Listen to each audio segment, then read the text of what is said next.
get ready because I stay ready. Let's roll, Preach. Man. Tell them. Chris Canty has some of the best lines. Like, I try to write them down as much as I possibly can. Can I tell They're not people- Tom Coughlin lines, they're original Chris Canty lines, but every single one of them are good. My kids hate it because I quote you all the time.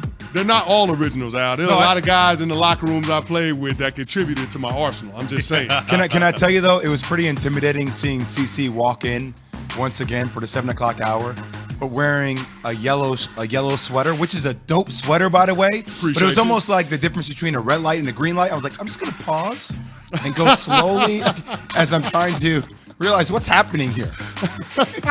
Yellow light. What you mean? The big guys can't wear yellow? No, I know. Yeah, you saying I look like Big Burger or something? I didn't say that. You said it. I didn't say that. That sounds like that came out of his consciousness, right? Yeah, Like, where we going? That was the last thought in the mirror. I like it, though. You always wear fly sweaters. That came through, Al. That came through. Keyshawn, J. Will Zubin, presented by Progressive Insurance. All guests join us on the Goodyear Hotline. Again, Alan Hahn, Chris Canty, hanging with J. Will, and we got A to Z for you. Want some Duke news? This is Duke on Duke crime going on in the NBA right now, J. Will. It's not good. So JJ Redick sounded off on the Pelicans front office for how they handled his trade to the Mavericks. So Redick's comments were made on his The Old Man and the Three podcast. Great name. It was released on Wednesday. So he talked about how that David Griffin, who's the executive vice president of basketball operations with the Pelicans, he didn't honor his word to help Redick into a favorable situation where he could be close to his family. Now remember, JJ Redick's family lives in Brooklyn. And when he's playing with the Sixers, he'd actually commute. And he was looking to get back up into the Northeast so he could be closer to where his family is. His son is starting kindergarten and now is not able to really travel a lot to see his family because of the quarantine rules. They traded him to Dallas. Let's get further away from Brooklyn if we could. So listen to JJ saying how he can't trust, and no one should, the Pelicans organization. I don't think you're going to get honesty from that front office. Just objectively speaking, that's not an opinion. I just don't think you're going to get that. I don't think what happened with me is necessarily an isolated incident either. But I do think across the league, like front offices, they act in their own best interest. Yeah. I get that. I understand that. Let's say this is more Duke on Duke crime. It's not objectively, it's actually subjectively. JJ, you're speaking from your own opinion, right? Like, and your own situation that happened. I think JJ was a little bit frustrated. I lived in the same building with JJ in Brooklyn. I get how difficult it was for him going back and forth to New Orleans. I get him wanting to see his kids.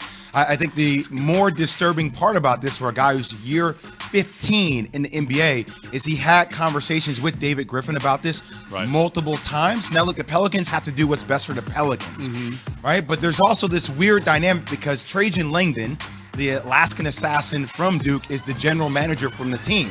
So when you have JJ publicly stating that he feels like he's been misled by this organization, and then you have Zion Williamson, who is the third tier of Duke in this team. Like, it makes you wonder, like, okay, like, they're also both represented by CAA. What does this mean for Zion and the trust of this organization? If JJ's saying this publicly, does that alter or affect the relationship between Zion and the Pelicans long-term, CC? Oh, no question. And Zion, when he was drafted to the Pelicans, went down there with a side eye just off of the situation that they were dealing with Anthony Davis, a former number 1 overall pick, who decided that he had enough of that organization and he wanted out. Now, I get it. Things were supposed to be different under David Griffin, but it feels like it's business as usual with the communication between JJ Redick and Griffin happening, and then a move that takes place that Redick wasn't necessarily on board with. So, I mean, how you handle veteran players in the NBA matters because the NBA is a players' league. And so if you just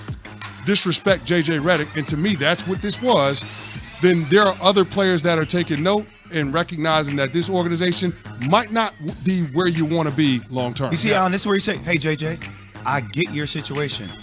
We're going to have to trade you to what's in the best interest of the team. That could be LA. We didn't think we could be trade Dallas. We didn't think we'd get an asset for you, but we are.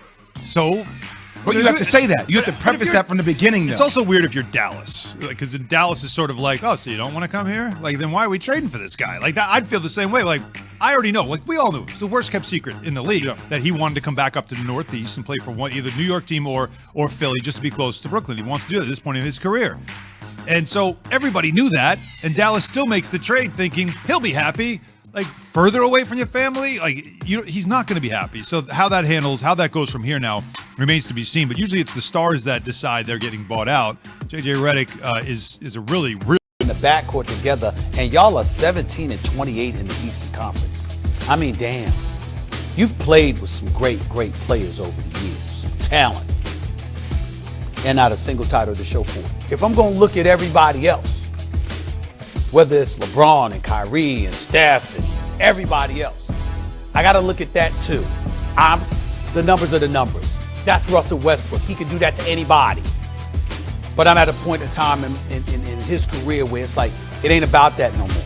It's about whether or not you can get to another level to win the chip. Swimming. Let's go. Good day. What's going on, everybody? Welcome into First Take. Freddie Coleman is in the building looking very handsome. I love the all blue. Always good to see you. I'm going to keep the pleasantries tight because I know my man is all business today. That would be Stephen A. Stephen A., good day. Guys, let's get it. You saw the sound. That was Stephen A. yesterday. Not impressed with Russell Westbrook putting up 35 points, 14 rebounds, and 21 assists in a triple-double. Just the third triple-double in NBA history with 30 points and 20 assists, joining who? Magic Johnson and Oscar Robertson. Great company to be in. So Westbrook not feeling Stephen A's comments, posting a lengthy response, which read in part, quote, "A championship don't change my life. I'm happy. I was a champion once I made it to the NBA. I grew up in the streets. I'm a champion. My legacy is not based on what I do on this court. It's about how many people I'm able to impact. It's very important that you don't let the negativity seep in. It's been like that my whole career. No other player takes the heat that I constantly take." And this is an abbreviated version. It was a little bit longer, his statement there on social media. Stephen A.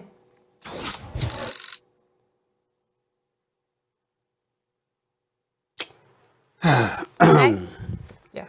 You know, can you hear me? Can you hear me? Yep. I got you. You're good. Let me be very, very clear. I'm glad I'm into work today. I took my second COVID shot last night. Feeling a little under the weather about that, but it's all right. I'm here. It wasn't just Russell Westbrook that commented. It was his wonderful wife. I believe her name is Nina, if I remember correctly. Yes. I first want to respond to some of the things that she had to say, because she had some jabs to throw in my direction. Let me say to Miss Nina Westbrook, by all accounts, a wonderful woman. Nothing changes that. I appreciate her comments more than she realizes. If anybody's expecting me to go at the wife of an NBA player, if you talk about somebody being absolutely defenseless, I'm not going after anybody's wife, anybody's family members, anybody's mamas, or anybody like that. I'm not doing anything like that. I respect them all, and I respect her. And I want to applaud her, because guess what? If I get married someday, I'd want my wife to come to my defense like that. My lady, I'd want her to come to my defense like that. I don't care who it is. So I applaud her coming to the defense of her husband. And for anybody out there that thinks that I have a problem with her based on what she said in defense of her husband, I do not. I have nothing but respect for her. She was a basketball player at UCLA, if I remember correctly. She knows a thing or two about basketball. She's also a businesswoman. I believe she's a licensed therapist as well, if I remember correctly. So this is an accomplished woman and a sensational woman by all accounts. And I think everybody should look at her and be proud that she would stand up for her man the way that she did. I know that any woman that's in my life, I would want them to stand up for me. So I applaud her for that. And that's all I have to say in regards to what she had to say about me, because she is no fan of mine. And based on my comments yesterday, I don't blame her.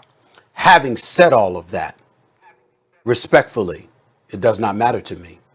I stand by everything that I said yesterday. And what I would ask her, and I would ask Russell Westbrook, I would ask friends of Russell Westbrook's, teammates, contemporaries of Russell Westbrook, people in the NBA community or whatever, I would ask everybody to go back and look specifically at what I've said about Russell Westbrook, not just yesterday, but his track record. What did I say about his track record? This is a sensational athlete.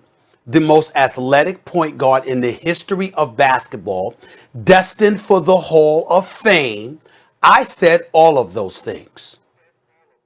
But you've come up short.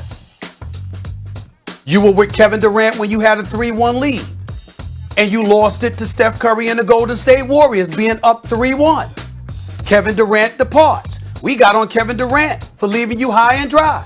The next 3 years, you get bounced out in 5 by James Harden in Houston. You get bounced out in 6, if I remember, by Donovan Mitchell. You get bounced out in 6 by Damian Lillard, who not only dropped 50, but waved goodbye to you after hitting that long 3. Then you go to Houston last year. And what happens? You fall in the playoffs, albeit